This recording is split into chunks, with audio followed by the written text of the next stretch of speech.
So, the movie begins with a man named Danny the dog who lives a very different life from normal people. He has a collar around his neck, and when this collar is removed, he becomes extremely dangerous and ruthless. Danny has been trained since childhood to fight and hurt people just like a machine. His owner, Victor, uses him as a weapon to extort money from those who owe him. When someone refuses to pay Victor back, he simply undoes Danny's collar, and Danny brutally attacks them until Victor gets his money. But once Victor puts the collar back on Danny, Danny becomes a completely calm and good boy. As long as he wears the collar, he won't hurt anyone. During the fight, Danny suffers serious injuries, but he feels no pain at all because Victor has trained him to ignore the pain. Victor treats Danny worse than an animal. He shows him no respect. He doesn't provide a proper room to sleep. Instead, Danny has to sleep in a cage, just like a dog. One day, after a fight, Danny's head is bleeding profusely. Victor's man tells him that Danny is injured. But Victor coldly says, "Just give him a bandage, and he'll do it himself." Poor Danny's mind is like that of a child, and we can feel that he doesn't even know how to apply a bandage because he's never seen the outside world. He's spent his entire life confined, completely alone.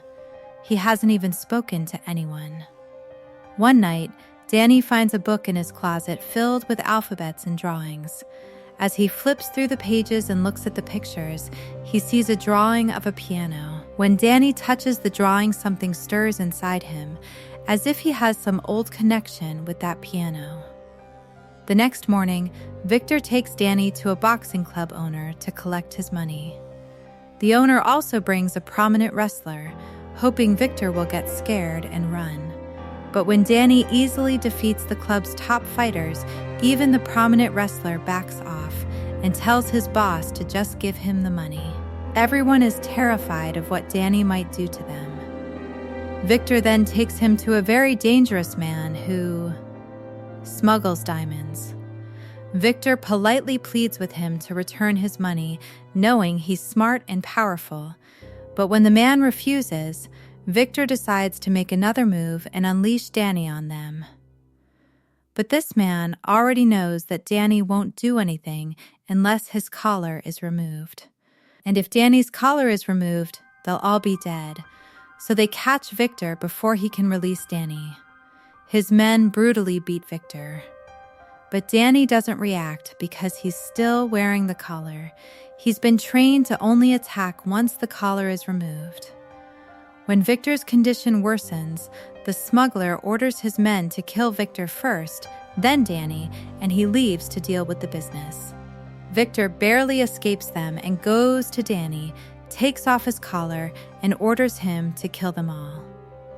As soon as the collar is removed, Danny transforms into a beast.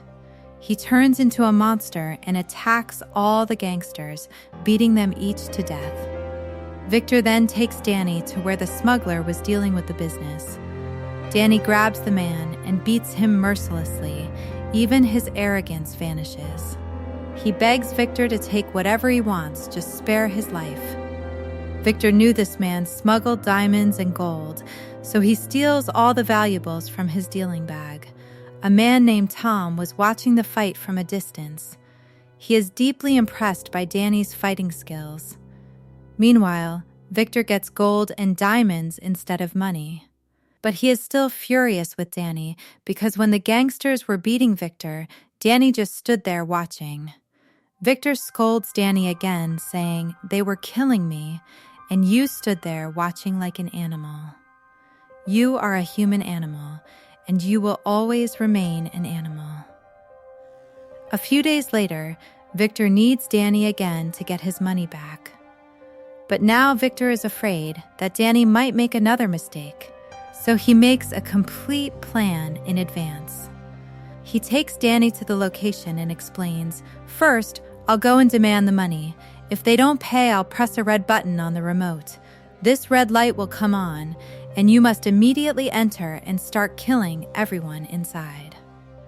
Victor repeats this several times to ensure the idea is ingrained in Danny's mind that the red light means he must enter. Then he goes inside with his men while Danny stands outside staring at the light. Time passes, but the bulb doesn't light. While waiting, Danny's eyes fall on a piano nearby. He had seen a drawing of a piano in his book a few days earlier and felt a strange attraction to it. He still feels the same attraction, and he reaches out to touch it. Just then, a man comes from behind. His name is Sam, and he's blind. Sam calls Danny over and asks his name, but Danny doesn't respond. Sam explains that he's a piano tuner who's come to repair a piano and needs Danny's help. He tells Danny to press the keys when he tells him to.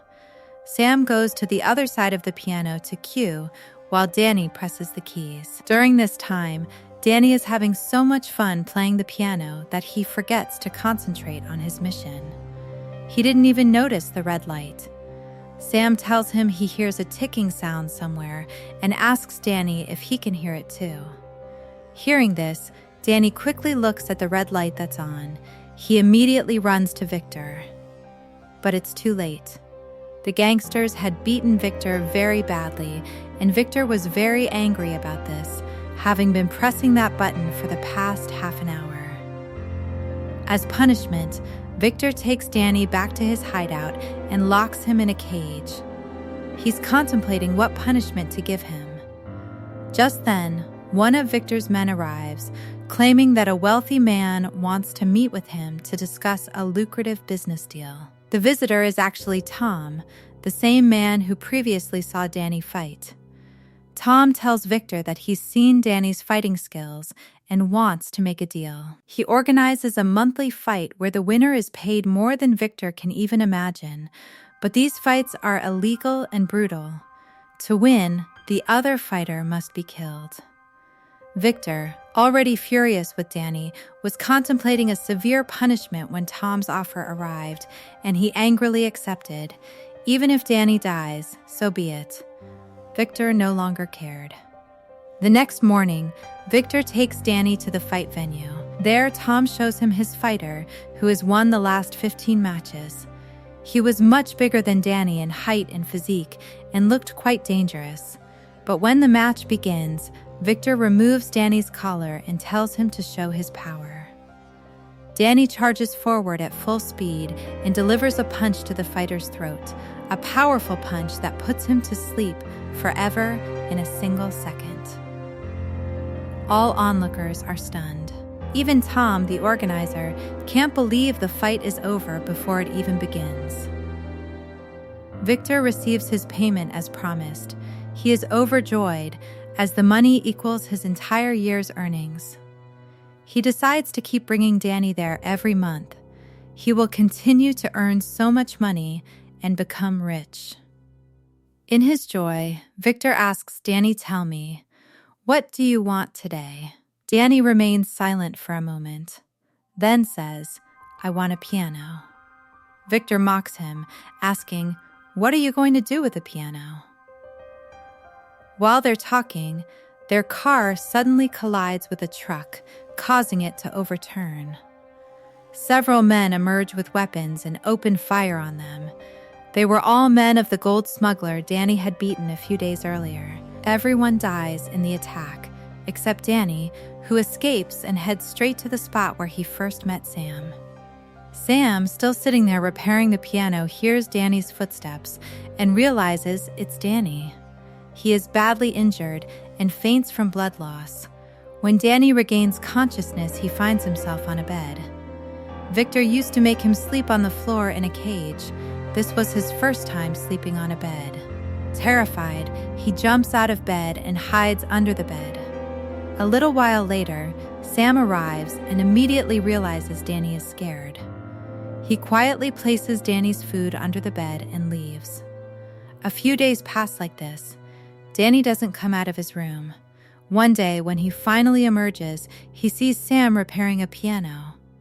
But as Sam's eyes fall on his stepdaughter, Victoria, he runs back into his room, frightened. She also understands that Danny is behaving like a small child at this time. He is a special person. So, she asks Sam what Danny likes. Sam tells her that Danny loves music. Hearing this, Victoria quickly picks up a small piano and takes it to Danny's room. He was hiding under the bed all this time. She gives him the piano and leaves. Later, when Sam and Victoria are having dinner, Danny comes out with the piano.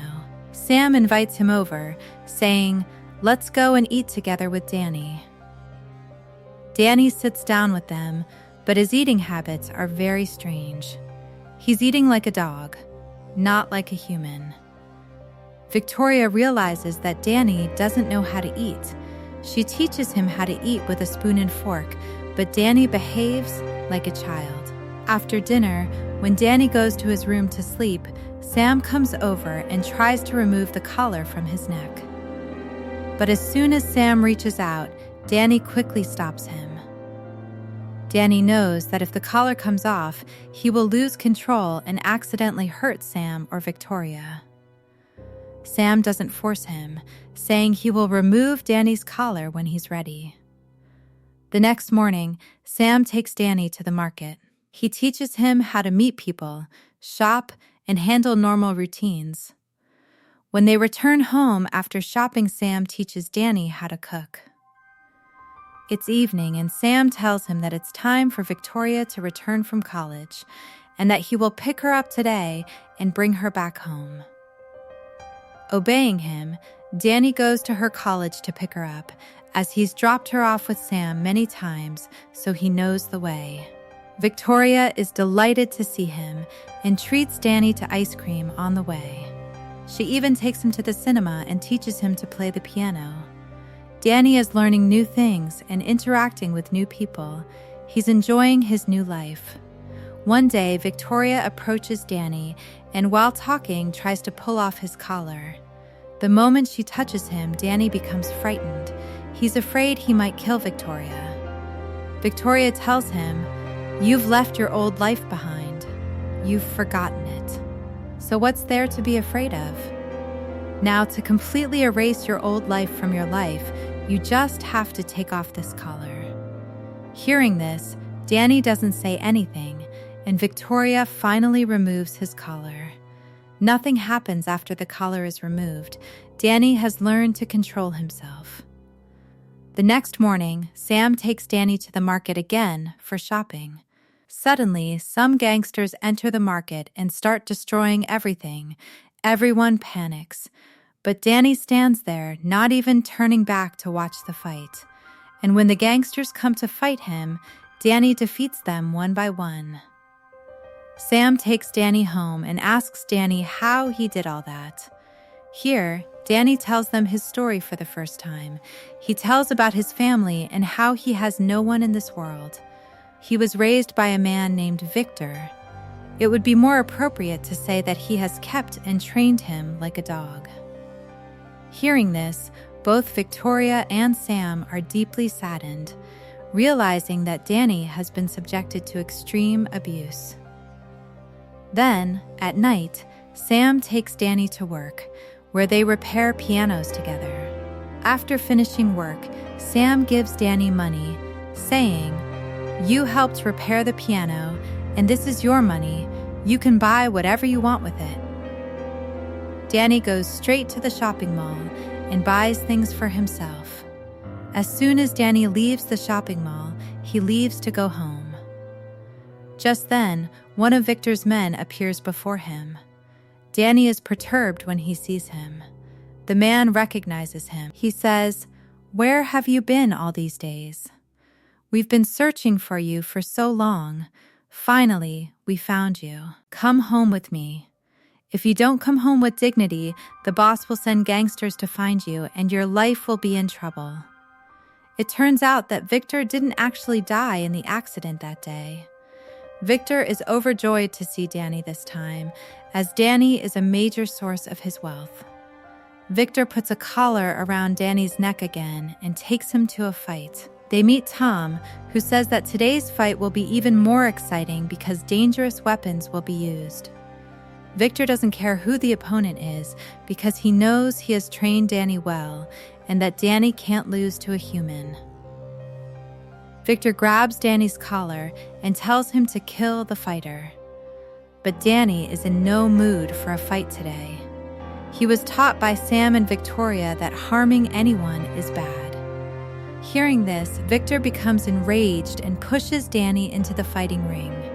The deadly fighter immediately attacks Danny, but instead of fighting back, Danny simply defends. Tom asks Victor, "What is your fighter doing? He's not even fighting." In time, Victor picks up an axe and throws it down, telling Danny to kill him. But Danny doesn't pick up the weapon because he doesn't want to kill anyone. Seizing this opportunity, the other fighter picks up an axe and is about to attack Danny.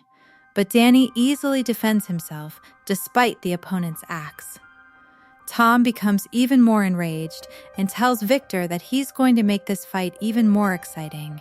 He sends several more fighters into the ring, increasing the danger for Danny. Together, they brutally beat Danny. Danny's patience is completely shattered, and he returns to his former dangerous state. He tackles each fighter one by one.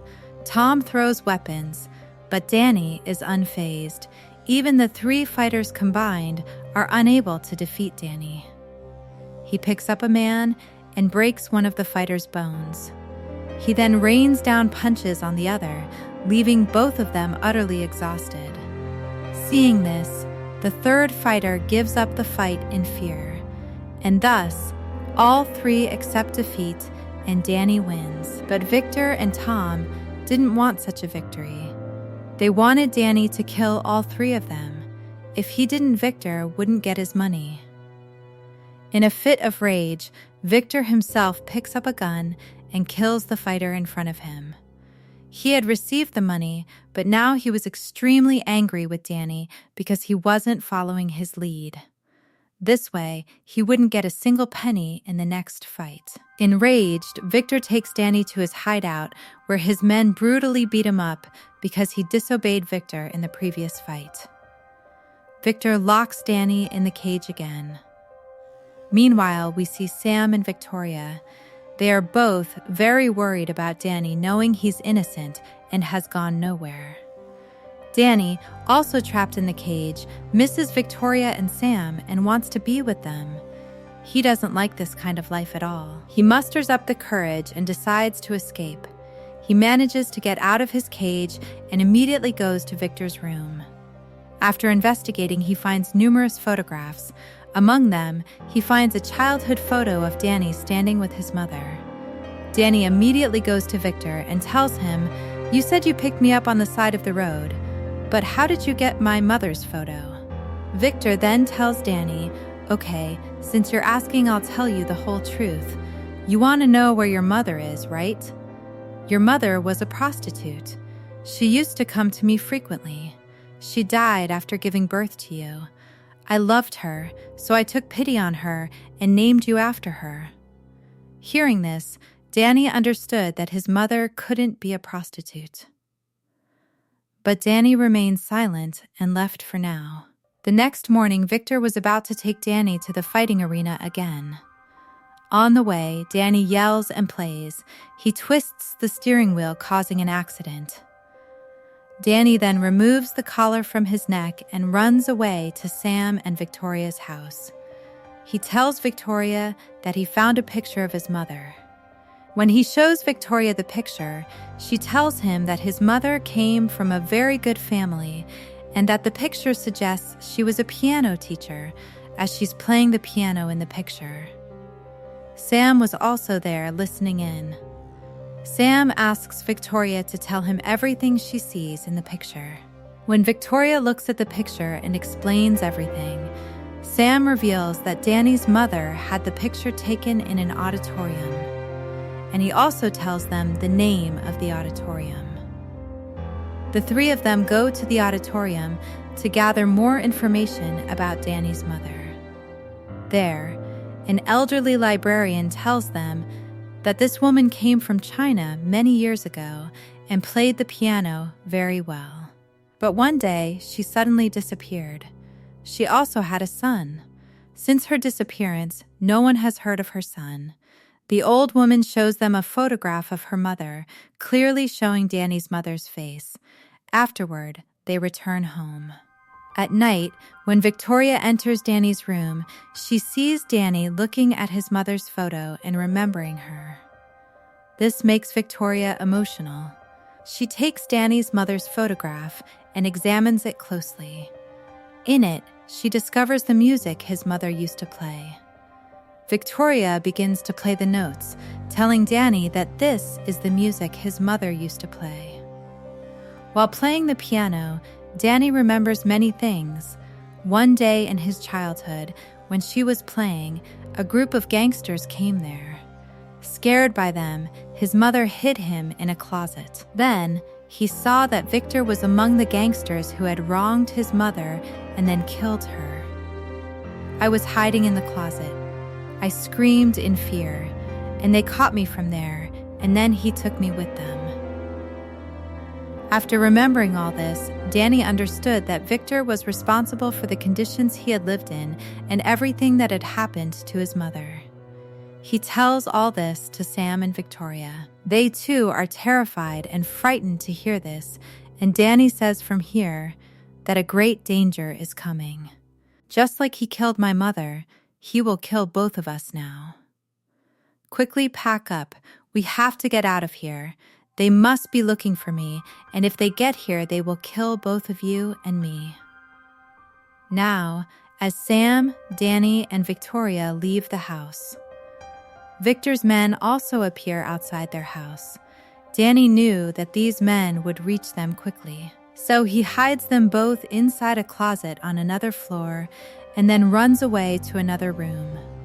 When Danny realizes the situation is getting worse, he confronts the gangsters and begins fighting them. But they refuse to stop. It's as if Victor had sent the entire city's gangsters hunting for Danny. To save himself, Sam, and Victoria, he fights and kills them all. Seeing this, Victor sends forward his most dangerous fighter to kill Danny, and a fierce battle ensues between the two. The fighter fights as if he knows all of Danny's weaknesses. Therefore, for the first time, it was a tough fight for Danny. He beats Danny to a pulp, leaving him in a state of disarray. But Danny refuses to give up until his last breath, ultimately overpowering the fighter and killing him. Seeing all his fighters killed, Victor becomes extremely angry, and now he himself comes to fight Danny. As soon as Victor sees Danny, he starts firing at him. But Danny somehow manages to escape and escapes, but Victor does not stop chasing him and goes straight to the house where Danny lived with Victoria and Sam. Victor finds Danny's collar on the ground, which makes Victor realize that Danny used to live there. Meanwhile, he also catches sight of Danny and points a gun at him, telling him, "This is not your home. You are meant for that cage. If you stay outside with anyone, you'll be a threat to them, just like you've been to these people. And now, because of you, these people are going to die too. But today, I am giving you a chance. If you come home with me, I'll let these people live." Sam and Victoria were listening in on all this. Just as Victor was about to approach him, Danny grabbed his hand, broke it, and declared, "This is my house." With that, he began to brutally assault Victor. Danny's rage was at its peak. Today, he wanted to avenge himself and his mother. Before he could kill him, Victoria intervened and stopped him. But Victor began to provoke him, reminding him of his mother. He spoke abusive words and declared, "I used to abuse your mother every day." Hearing all this, Danny became enraged again, before he could fully kill Victor. Sam picked up a flower pot and smashed it on Victor's head, knocking him unconscious. Shortly after, the police arrived and arrested Victor and his associates and put them in jail, for Victor had killed Danny's mother along with many others and had ruined Danny's entire life. Finally, all of Danny's fears were gone. He had found a new life. Danny was now very happy in his new life. In the movie's post-credits scene, they go to see Victoria's music show, and Victoria dedicates her song to a special person. Danny happily tells Sam that she sang this for him, and Sam smiles and says, "Not for me, but for you." Danny felt life and love for the first time. Tears well up in his eyes. And with this, the movie ends here.